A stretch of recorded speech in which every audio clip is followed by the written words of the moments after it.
Hello there, you're watching the press preview, a first look at what is on the front pages. In the next half hour then, we'll see what's making the headlines. This evening with the Evening Standard columnist Ayesha Hazarika and the Sun's political editor Tom Newton-Dunn. Welcome to both of you, good to see you. Hello. Hello. So, some unity from the front pages. Let's take a look. It starts with this story in The Guardian, leading on a leaked document that it's obtained, which details the government's plans to end free movement immediately after Brexit.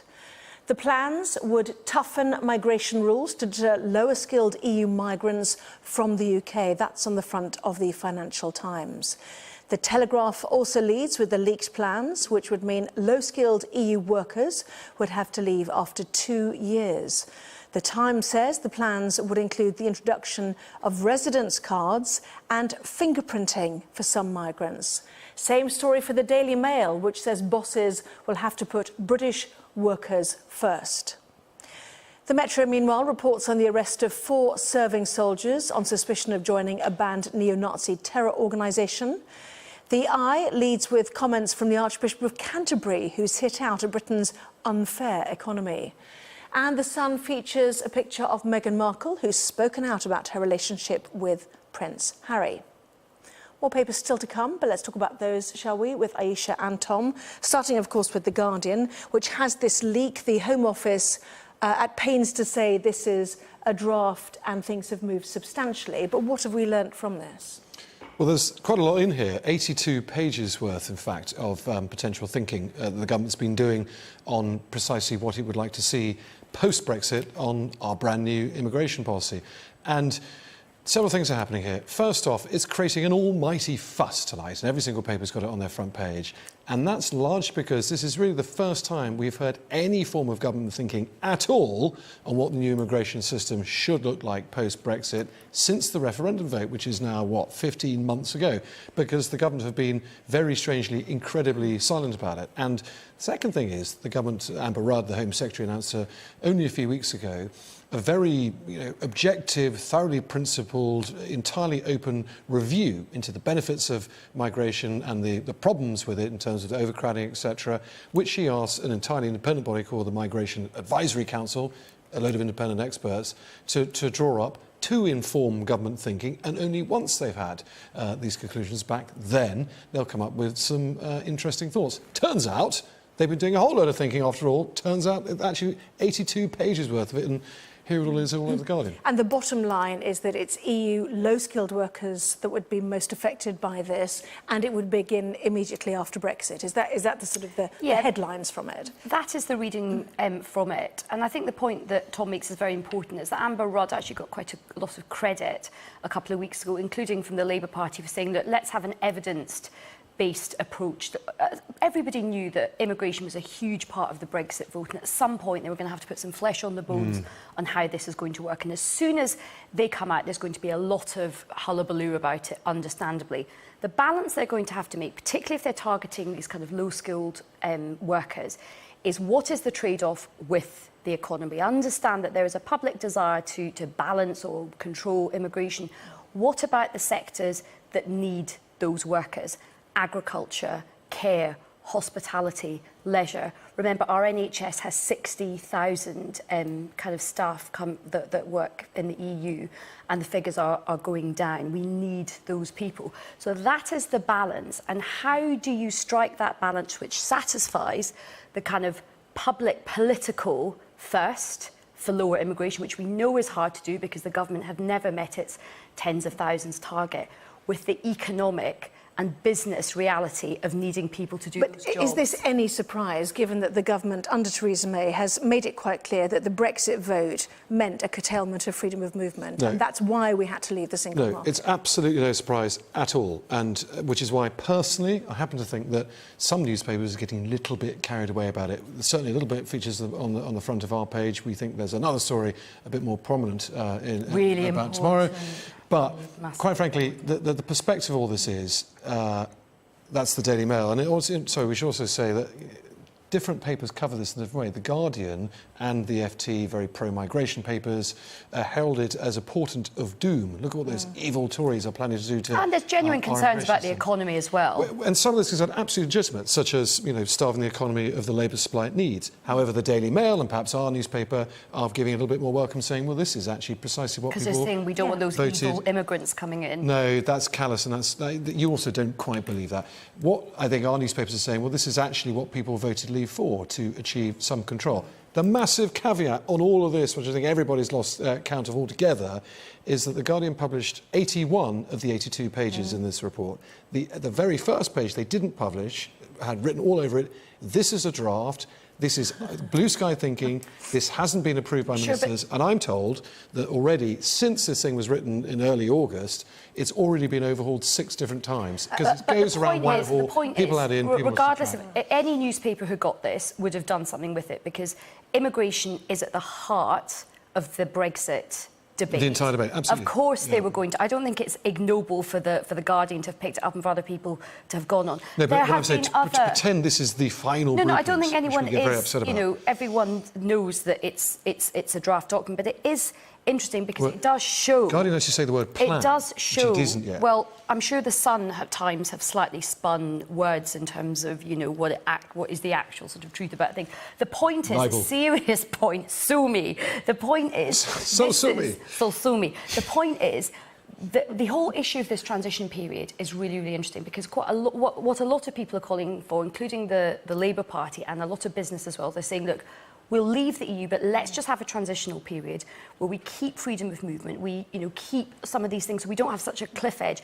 What this is revealing is quite a tough cliff edge, and I think there's going to be trouble for Theresa May from some of her own side people, like Anna Soubry, Nicky Morgan, a lot of the business lobby, which are traditionally pro-conservative, are going to have an issue with this. So the statements we've had so far to react to The Guardian's leak, a government spokesperson saying, we do not comment on leaked draft documents. We will be setting out our initial proposals for a new immigration system, which takes back control of the UK's borders later in the autumn. Mayor of London, Sadiq Khan, as you might expect, the government's plans for an extreme form of hard Brexit have been revealed tonight in a leaked Home Office document. It reads like a blueprint on how to strangle London's economy, which could be devastating not just for our city, but for the whole country. It risks thousands of families being split up. So I think that's... It toughens, doesn't it, rules on who can stay as part of an extended family. Yeah, and look, there are some strong suggestions in here. That's absolutely true. For example, low-skilled EU migrants can come for a maximum of 2 years, and they've got to go straight home again. High-skilled can come for 3 to 5 years. Passports required, not identity documents. Perhaps the most controversial thing in it all is the suggestion that any new job being offered on the jobs market has to be offered to a British worker first. Which sounds very Trump-esque, does it not? Well, funny enough, the first person, remember who the first person to say British jobs for British workers, G. Brown, leader of the Labour Party and Prime Minister. And that went well for him. It lasted about 3 minutes when everyone worked out that was actually completely illegal under EU law. But the point being, we will no longer have EU law. But so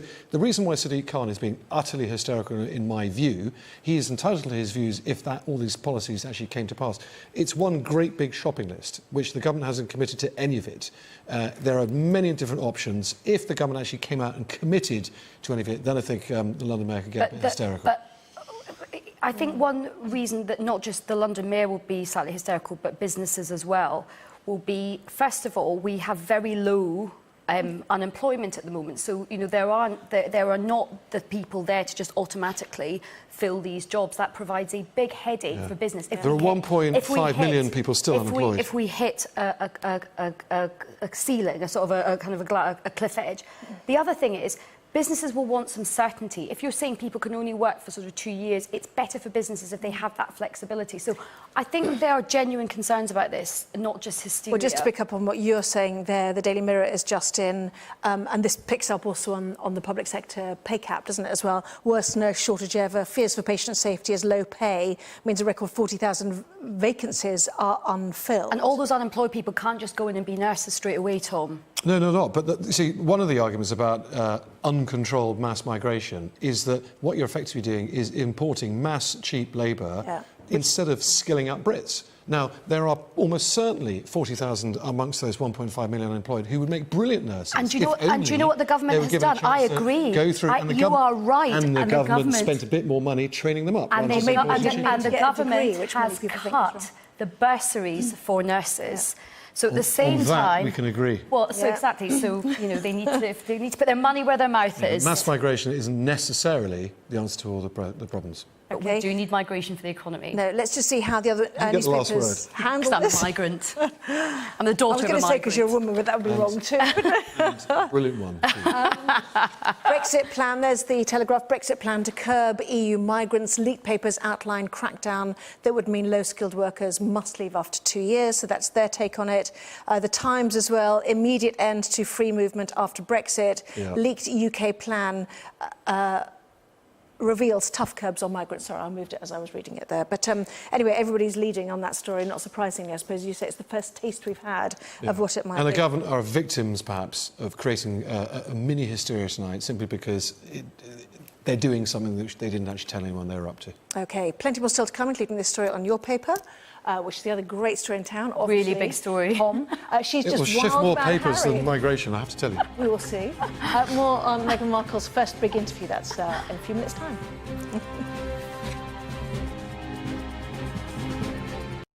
Well, welcome back. You're watching the press preview with me this evening, Ayesha Hazarika and Tom Newton-Dunn. Let's go to Trump and all matters North Korea. First of all, we've heard from Putin today. He says that sanctions do not work. And how does that play into what the world does about North Korea? Well, it's quite interesting that you have Putin actually being quite, I'd say, measured and quite calm and quite sensible about the situation. He is saying, you've got to calm down the hysteria. He says military hysteria risks catastrophe.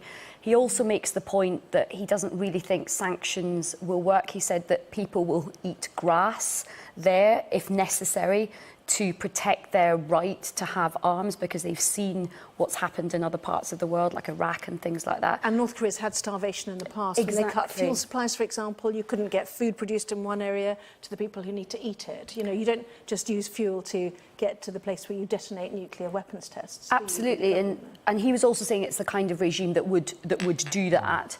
And he is actually urging what a lot of people are urging, which is the only way to get through this very fragile, difficult, dangerous moment is diplomacy, diplomacy, diplomacy, and try and calm it all down.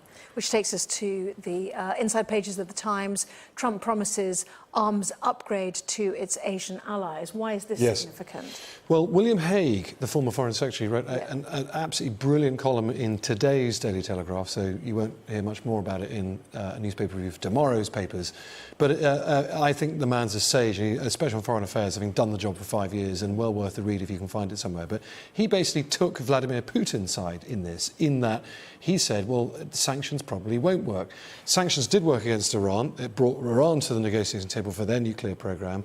North Korea doesn't have anything else. They only have nuclear weapons. They don't have a good economy. They don't have any exports. So they will literally die in that ditch to keep their nuclear program if it means making all their people eat grass all over again, which is an appalling image.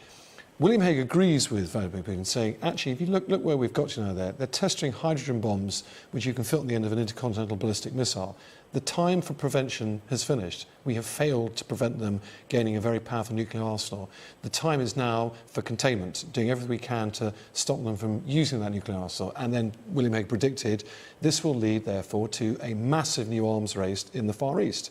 And lo, 24 hours later, it's all over the Times with reporting from Washington that Trump is now going to authorise the sale of very sophisticated equipment to South Korea and Japan to allow them to build up a massive new arsenal, which will almost certainly probably also have to be a nuclear arsenal so that Japan can face off against North Korea, which is, I suppose, a very long-winded way of saying, the horse is bolted. Yeah. So we've done Brexit, we've done North Korea. Time for a bit of light relief, perhaps. Phew. And a love story. Poor Sky News viewers have been waiting for this moment to get all that. that turgid series. Bated breath. You want Forget to World talk War about III. Meghan, Oh, yeah, don't you? I've talked about little else. I mean, forget World War III. This is the big story in town. Ayesha actually had some pretty strong views in the community. She actually got really interested. Now she's on TV No, and I got grave pictures because like serious. Tom was like telling me what to go. You must put my story in. Okay, so Meghan has done an interview with Vanity Fair. She hasn't really done a huge amount of publicity around her relationship with Prince Harry. She's actually been quite restrained. When she came over for was it another wedding? She sort of stayed out of the way. She wanted to make sure she didn't hog the limelight or be too much in the glare of the media. And now she's done this quite emotional, quite big interview saying that she's, in love with Harry. They're a great love story, and dropping sort of wedding hints. And of course, Is this laying the groundwork for an announcement then? Was that? Well, I hope so for her point of view, because she's gone quite far. When you do those Facebook updates and you've maybe slightly overreached, slightly embarrassing, this is sort of it on a grand scale. So let's just hope for her sake she's going to be like a Beyonce, if you like the look of it, put a ring on it. It's a big fine. It will sell newspapers tomorrow, broadsheets and tabloids alike. It's all over the front page of the Telegraph too. But I was going to the Mirror, but I'll do the Telegraph in a sec, yes. There is a quite interesting point. The second you, as a royal girlfriend, start to confirm the fact you're a royal girlfriend and, in fact, start commenting upon yourself. Yes. And Meghan has got this extraordinary phrase of, ours is, open quotes, a great love story. Something is that just lost in translation with a bit of Americanism thrown in there? And it's not really. It's not really Since for our she's sensitive souls. speaking English as well. We'd be like, it's all right, it's all right, it's all right, he's all right. You suddenly become... It's this amazing love story. There's something about us British people that slightly sort of twinges inside us, and we sort of curl up with a little bit of discomfort. And actually, you're now on the outside saying, here I am, I'm effectively a royal, and look at my boyfriend, Prince Harry. And suddenly, the dynamic changes a bit. Suddenly, you are an item, you're fully expected to get married, and actually you might lose that little iota of sympathy people might have had of being sort of reluctantly thrust into the spotlight. Because the worst thing you can possibly do is look like you're a royal girlfriend and tearing the arse out of it, excuse the expression, and looking like, my God, let's profiting from what is a great love story. Security. And the interesting thing is, on the day that you have the judgment on a privacy case in France over Kate and William, you get another potential, connected to the royal, offering themselves up into the world of the media. That's what I thought was interesting about the timing of all of this. And also with all the, anniversary of Diana's death, and there's been a lot of discussion about how upsetting it was for the princes in terms of how the press hounded her and the lack of privacy. I think you as a potential princess or whatever, you cross that line, okay, you get all that's what that says, as Meghan gushes over her love for Harry. Yeah. Well, exactly. Will she Daily use Mail that it's already coming. She will. That's And also, the thing. The Mail wasted no time at all sticking the knife. Sanction, and did they know about all of this? Yes. We will discuss more at 11:30. We will see you then. Thank you. Let's take a look at the weather very briefly now.